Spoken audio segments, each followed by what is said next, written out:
Welcome back to Power Breakfast here on Citizen TV. So excited that it's Friday, but even more excited that I've got some beautiful ladies with me in the studio this morning.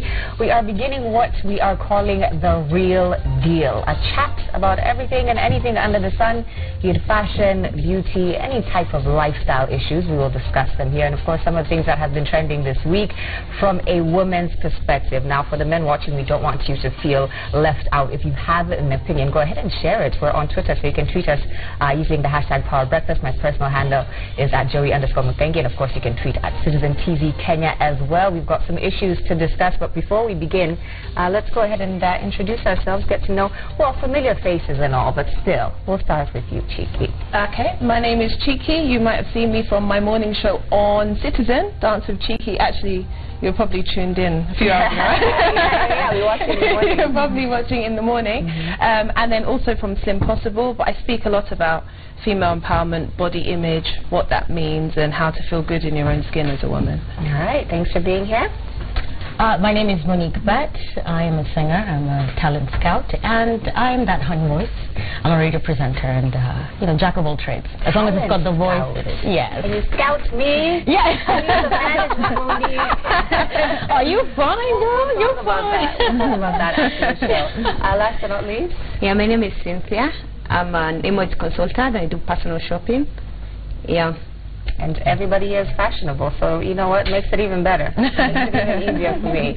So we're going to start by congratulating Jay-Z and Beyonce, who celebrated their 9th wedding anniversary this week. Yeah. A lot of people were happy for them, but some people were actually like shocked, like, oh my God, they made it 9 years. I know. And we're going to talk about why that is. I don't know if we have a clip. There's a short video that Beyonce made for her husband, Jay-Z,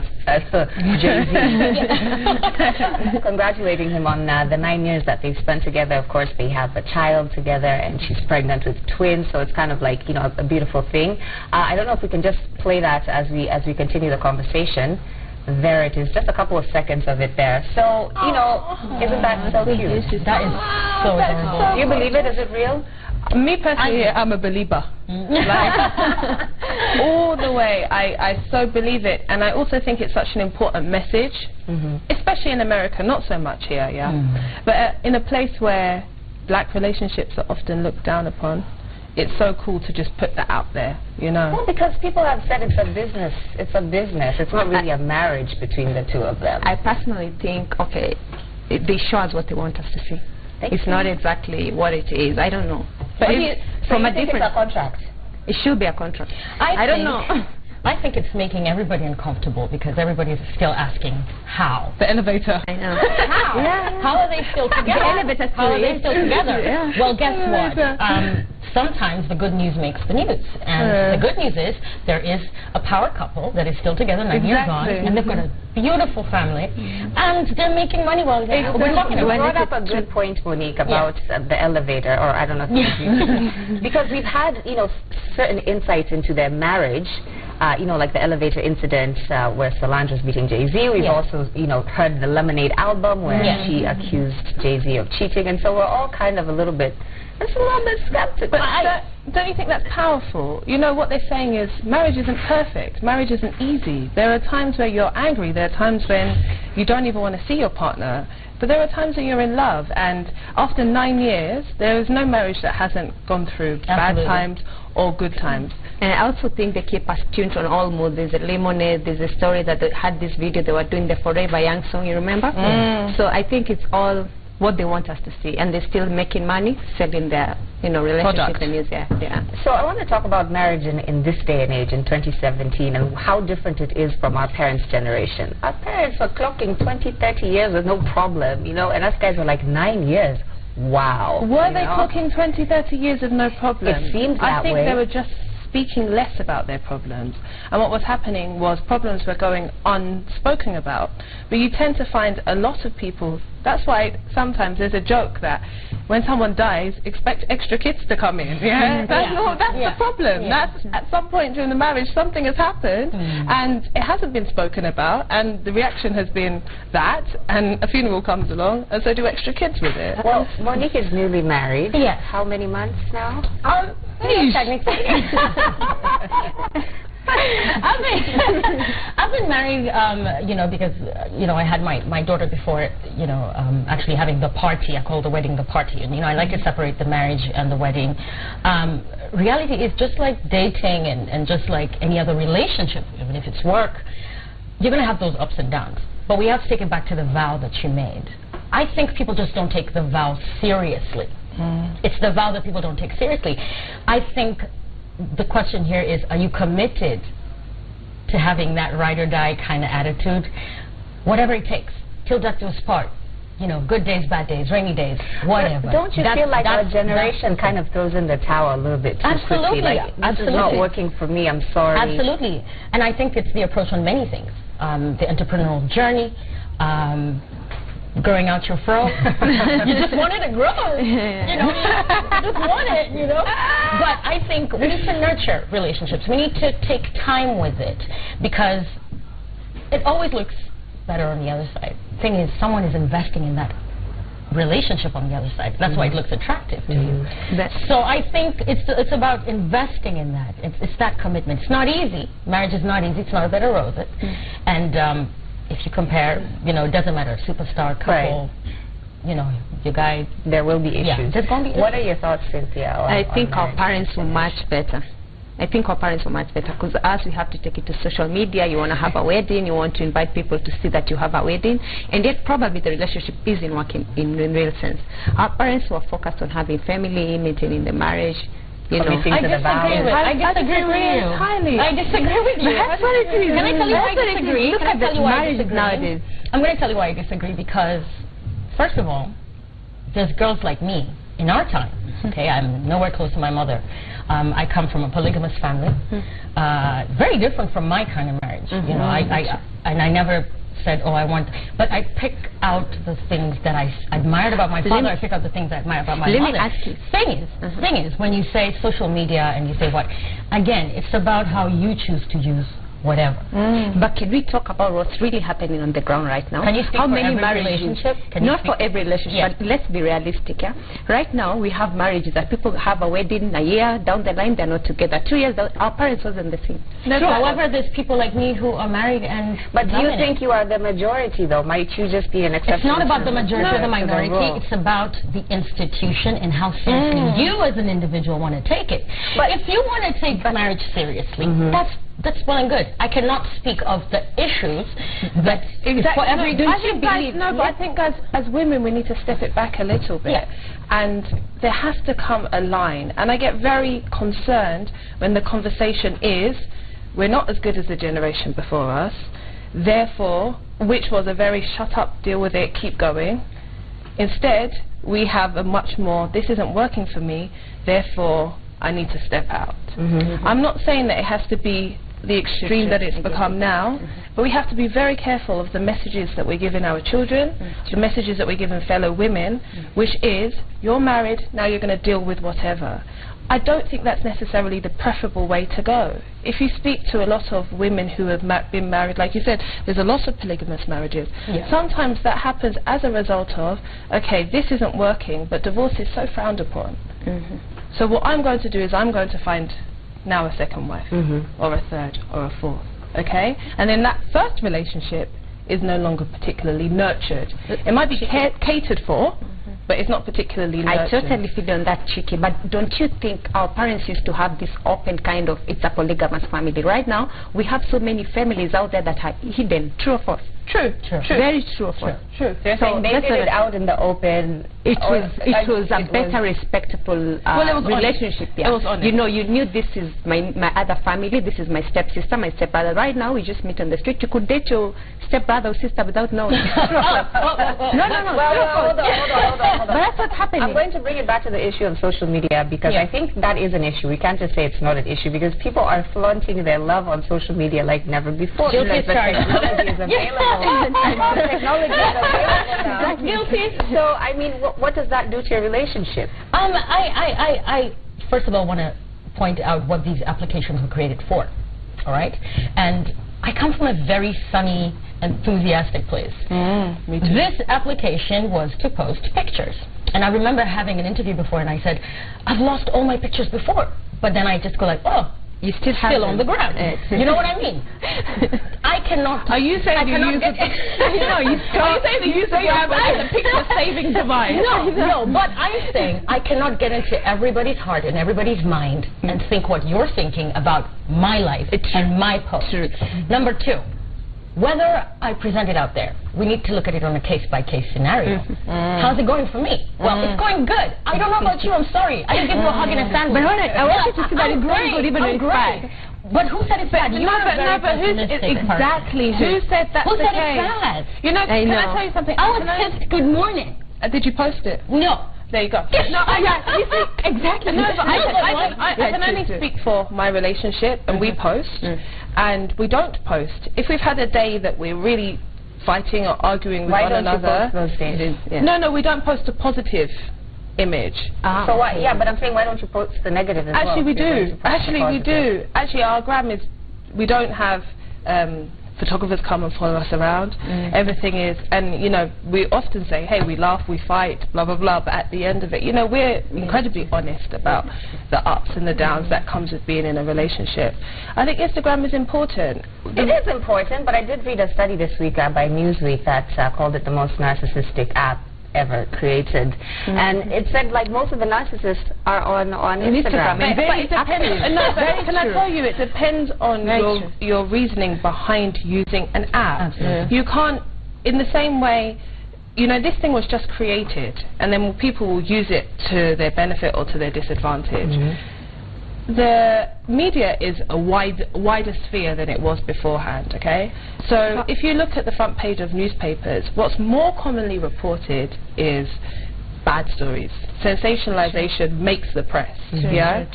Instagram is an amazing way for you to say, like you said, sunny view, we're happy, yeah? And that's an important balancing act that you can only keep yourself accountable for. But what happens to the comparison aspect of it? Because now if somebody is in a relationship that isn't as great as your relationship, now they're, you know, comparing themselves to you and saying, but Chiki's happy, Beyonce is happy, why is my relationship not working? So there's detriments to it as well. It's not just, we're happy, let's show it off with no consequence. But should we blame it on social media entirely because somebody somewhere feels a certain way? No, I'm just saying it's a fact. It is a fact. It is a fact even through TV. It is a fact even through walking on the street and seeing somebody else with a slimmer waist. Because I think the issue here at hand is why is a good news so disturbing? Exactly. Why is it that we can't just say that is a good thing? I love to see good stories out there. Because I'm a pessimist. Even if it's not a story about me. I mean, I just love that. I'd like to wake up one day and for once, you know, I'd love to see my president hug his wife. Exactly. And maybe just something, I mean, those kind of things, I think we need to put them out there. You know what I think? I think I need to be in a relationship because you guys seem way too happy. No, but we're just trying to, you know, to put it out there how it is, how in real sense it is, how people gonna put for validation, social media. There's someone who gets, like, if you get likes, you feel this is okay, yet I've been with Chiki the whole day with Monique. For everybody. Not for everybody. Yeah. Even you, when you're speaking this positive, it's not for everybody. We're just trying to, you know, put it out there, both sides, both ends, that you realize that some people who gonna put it out there to know, oh, you've seen my relationship is okay. While I sit here with Joy, we're not agreeing. I'm sitting with you, we're not agreeing. So if I go here, I post, I get 100 or 2,000 likes, I'm like, wow. I'm okay with that. So it all depends on a person, just as you can. No, but the reality is, if you were to take into consideration everyone's thoughts, everyone's feelings, you wouldn't even eat breakfast in the morning. So there's something. All you can do is be true to yourself and know that the place that you're coming from is a good place. So, you know, back to Beyonce and Jay-Z, 9 years. Do you believe that till death do us part is still a valid vow in this day and age? You took a vow. Absolutely. Is that what you believe? Absolutely. And I'll tell you why. And you know, sometimes girls don't want to say that. I think maybe people find it scary because they haven't quite dated enough. You know what I'm saying?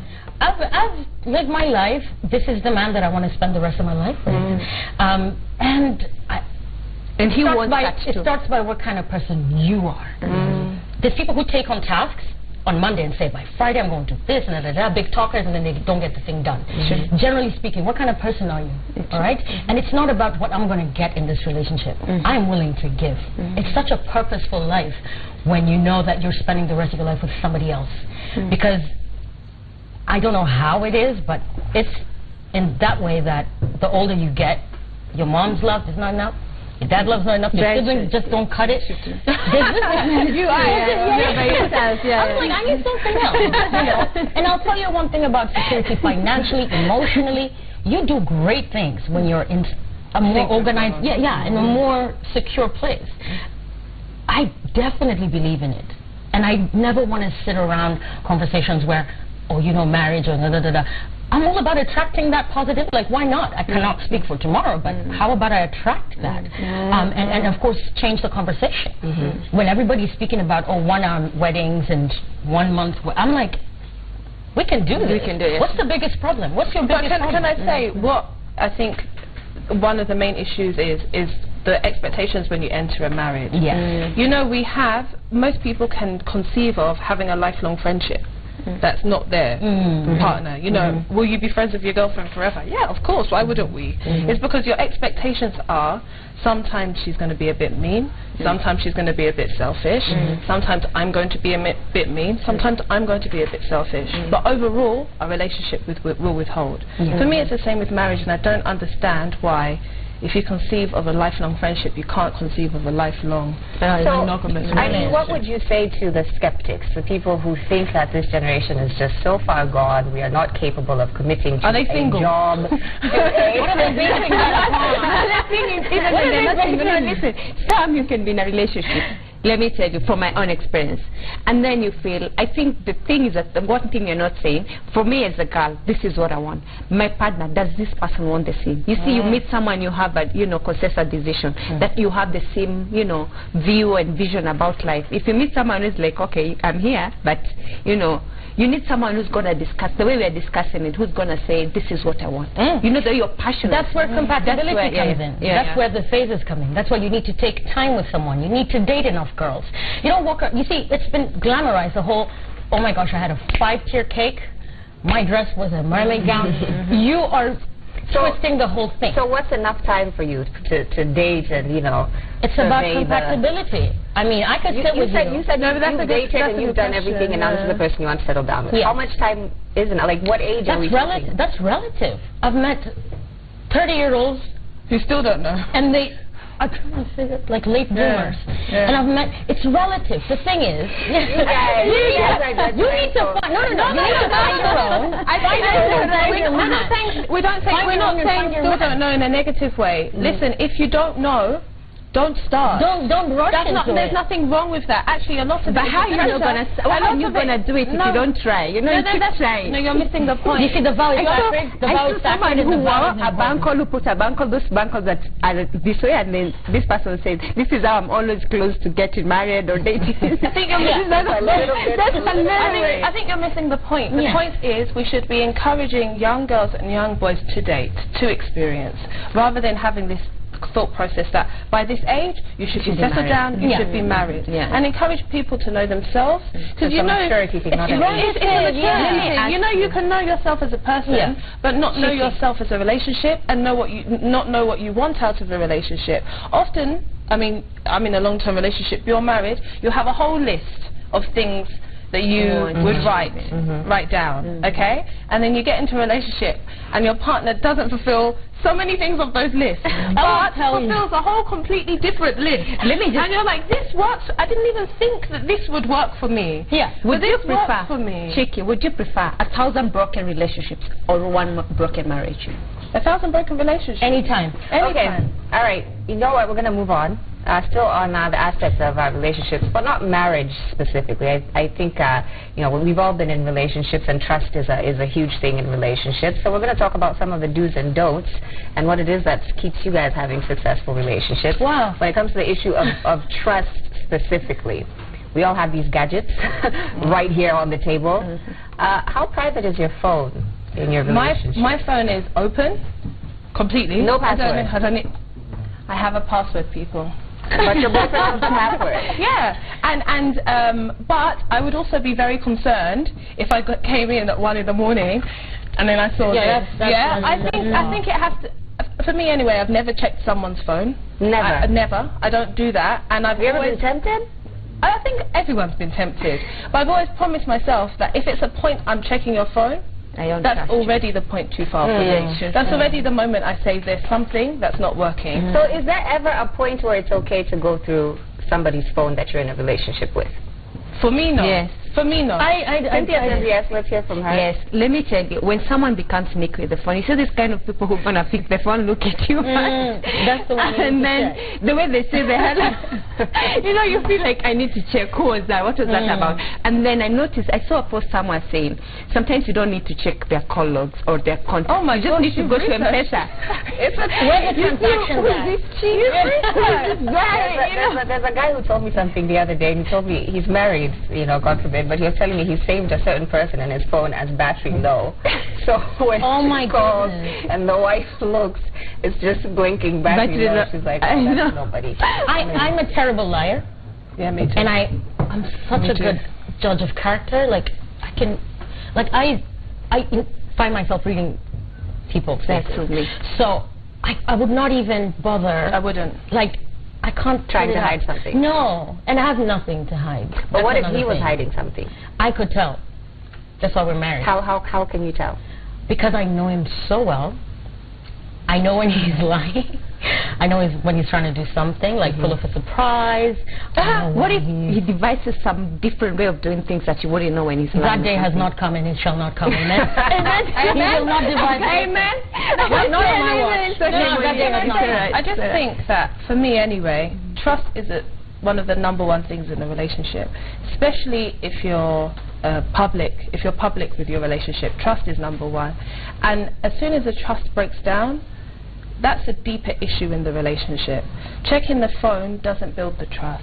Checking the phone means you don't trust I don't trust you already. So for me, the problem is before the phone check. But what if that's an issue that we need to address? The fact that we don't trust each other. But then we address that issue, and I don't think the way you address it is through the phone. About the phone, is it okay if you're a couple? I should know your password. You should know mine. Yeah, I know. Isn't that better? I know his password. That's absolutely fine. I mean, I don't, you know. What if he has a second phone? Exactly. That's what I'm saying. No, you got trust issues. No, but I think it's all fair. Like, I truly believe if someone is going to do you wrong, they are going to do you wrong. Whether it's through the phone or whether it's through the phone, whether it's through a pager, Facebook, emails. How many couples? Emails is like 2010. How many couples have found out that their husband is cheating through emails and they've never even seen his system? Before, people never used to have phones and all that. Before, I don't know how people used to meet back in our parents' days. They never used to have phones. Meeting at the call box. Meeting at the call box. No, even I don't know if they had call box or something. I don't see call box. But I want to add on one thing that we haven't touched on, which I find very important. Okay. Even yourself, because we are a mirror of our dysfunctionalities, right? Even as you look, what are you looking for? Exactly. Are you hoping to find something? And if you find that thing, what are you going to do about it? Exactly. That's the thing. What you do? What are you going to do? Information. The thing is, a lot of stuff can be fabricated. I'll tell you why. We started off this conversation this morning about how pessimistic society is, and how, you know, there's someone maybe who feels like, no, she shouldn't have that today. I'm going to send a DM, as you said, that's where you check, you know, things like that, and I'm going to say this and this and that. I mean, people have time. People have time. Let me ask this. But you have to be the person who does not have time for that. What if you find a contact of another girl who's been talking to your husband or to your boyfriend? Would you ask the guy or would you ask the lady? I'd ask immediately. You know, I have been in situations in the past where, say, you're hanging out and someone's messaging someone in front of you, right? So there might be like a line above that you happen to see. It's not looking through. You just happen to see. I'm like, excuse me. me. What's like? I can't wait. I'm like, let's. What is this? What is this thread about? What's that thread about? I've seen Beyonce. Apparently, we're saying Beyonce has the best day. I've seen her. Yeah, looking at Jay-Z's phone at basketball games. And that's where trust comes in. But yeah, because it's so easy to take things But out maybe of context. she just Take somebody's exactly, phone and go accuse through people sometimes, and I'll defend the guys sometimes. You know, they are. You're defending the guys? Yes, I'm defending the guys because sometimes, you know, even a selfie. I mean, your boyfriend is famous. What is that? I'm like, he's like famous. I mean, a lot of girls may take a photo with him and things like that, and that could leak.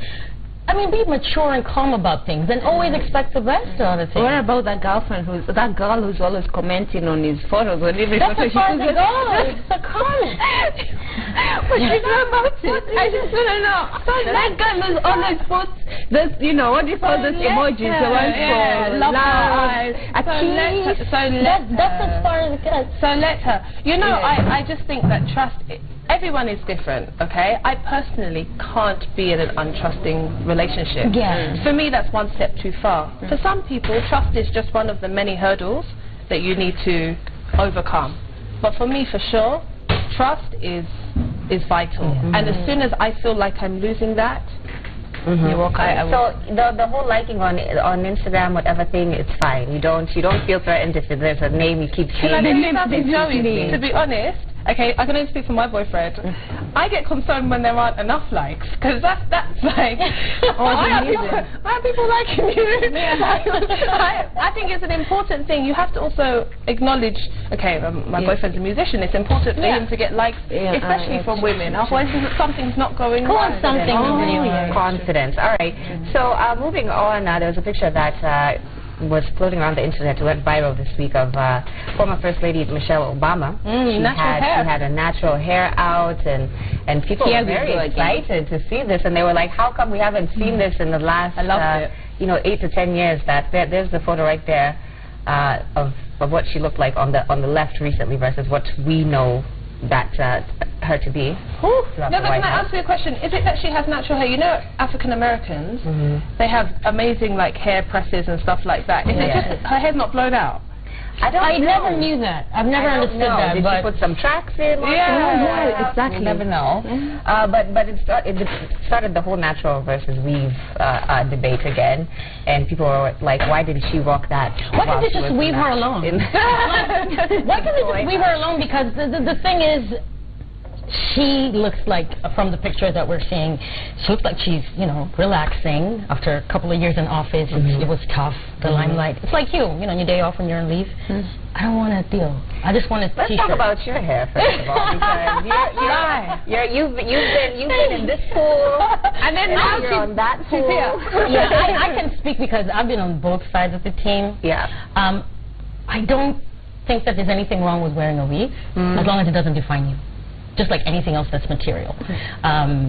If you're driving a Mercedes or you're not, or you're walking or whatever, who are you as a person? Are you those people who introduce themselves, I have this James, I'm James the banker. No, I'm James. This is who I am. This is who I am. I think that this debate, especially maybe because, you know, African Americans, it's a big deal, big business or whatever. And she has a big role to play, as you know, a lot of black girls look at her. I think she's saying, I can do whatever I want to do with whatever hair. But why now? I think that's because she's not in office. So and she's not the first lady. Because I think that's a shame. Because unfortunately, we're going back to the world where you need imperfection. There's a space she had to be in, and she had to conform. Does it mean that that's what she likes? She looks like she's okay now. Cheeky, have you ever worn a weave? No. You have naturally beautiful hair? I haven't worn a weave. I'm not team anti-weave. I just think I'm happy with my natural hair, and it's actually easier. Because it's good. It's actually easier. It's actually easier for me. There are levels of natural hair. Like when girls, and that's the conversation we need to have. When girls say natural, I'm like, what do you mean? Because is it relaxed? Like you could get into the pool right now and get rained on, or no, I can't, babe. What's going to happen? I might end up looking your size. My hair is shrinker. No, does it shrink? Yeah. With regards to Michelle Obama, I definitely think it's a shame that we didn't see her in her down periods looking like that. I just think that looks beautiful to me, and I'm not saying that she looked any less beautiful beforehand, but I definitely think as the first black couple to be in the White House, it would have been a really good statement to say that this is what it means to be black. Our hair isn't always on flick. Whether you wear a weave or not, there are times. But you've got double standards though sometimes, because even in broadcasting, I'm yet to see somebody here, you know, doing primetime news, but they're natural hair. But I've seen before. I'm yet to no, I've seen one before. Actually, here, with short hair. I have a story, maybe one, and it's not from Citizen. It's not. I assure you, it's not from Citizen. My friend is an anchor, and she came to work with natural hair, and she was told to go back. And are you seeing the kind of? Yeah, I get. I'm not going to comment on this, but can we get a drip? I've seen two here. What do you think? What do you think about Michelle Obama's honestly transition there? Or I didn't like it. You didn't like honestly, I don't know if she did wear makeup. She looks so different. She looks much older. I don't know if it's the angle of the picture. I'm not hating on her. I don't know, but the angle of the peak or something. She woke up like this. No. She woke up like this. She woke up like this. I just think everybody's allowed some downtime. Just after she was the former first lady, like she, you know, chill. You can't tell me your downtime because we always see you looking perfect. Do you ever have a downtime? I have downtime as soon as I leave the office and I get home. Wigs come off. What's downtime? Like no lip gloss? Yeah, no makeup at all. I take everything off. As soon as I get into the house, that's the first thing I do. I take everything off because it's not comfortable. Same here. But it makes people uncomfortable because we've also seen when Alicia Keys tried that whole no makeup movement. No, she's still doing it. She's still, but when she started, it was like, girl, put on some makeup. Actually, so Kiki, you know Kiki Palmer? I saw her posting a photo of herself, and then she had lots of acne without makeup and nothing. And she's like, people hate on me because of this. It's in Ambrose. The thing happened to her. She took a photo, cellulite all over. People are complaining. They don't want you to be yourself. Because you said you don't like that picture. No, I'm just being. But that's why. Okay, you want me to like it for you?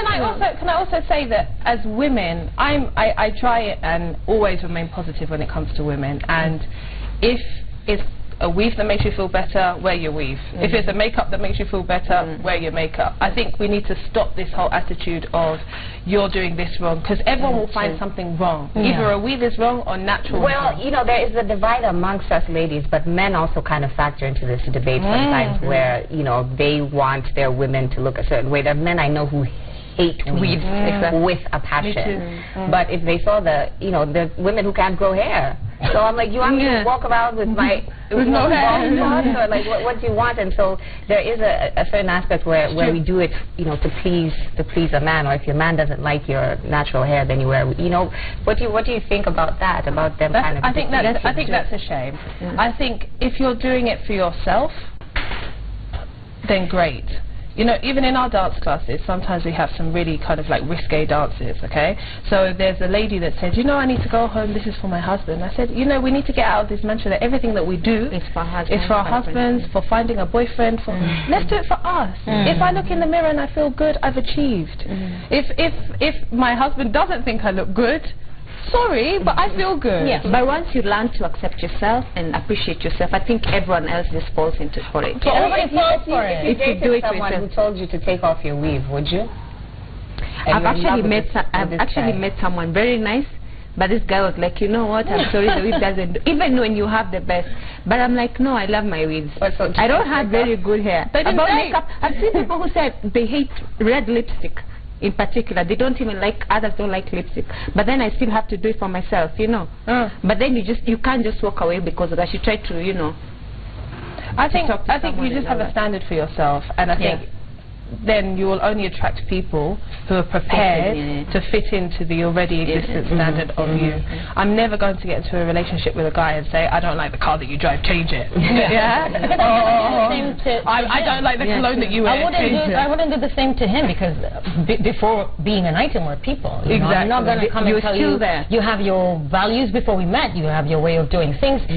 You're attracted to it, you know, because that could also send a red flag about how controlling this person could be, especially when they make you feel a certain way. You need to be confident every single day, and if the person that you're in love with or in a relationship with does not fuel that, then there's a problem. And then the problem is again, you can lose a relationship or this person, God forbid, dies. Then you have to go back to who you used to be. You see, that's a big transition. Actually, that's a very good point, because you get a lot of girls who get into relationships who are so consumed by their relationship, they lose their identity, they lose their friends, they stop hanging with their family, and then it goes south. Don't be that girl. We're just about out of time here, so we've got to wind up the real deal for today. Oh, my I just God. want to thank you. I know, of course. That wasn't real enough. It wasn't real enough. We were just getting started. We were just warming up. What was about to happen? What was your plan? Monique's about to break it down. She's about to tell us some facts. We're about to bring out my file. To come, and hopefully we can do this. We can do this more and keep it real on some of the things that are going on from a woman's perspective. Thank you all for being here. Thank you. And of course, thank you so much for watching our Power Breakfast this morning. It's been a pleasure on behalf of myself and Willis Abreu, who will be back for 10 over 10 tonight when we turn things up, 10 p.m. here on Citizen TV. We hope to catch you then. Keep it Citizen TV.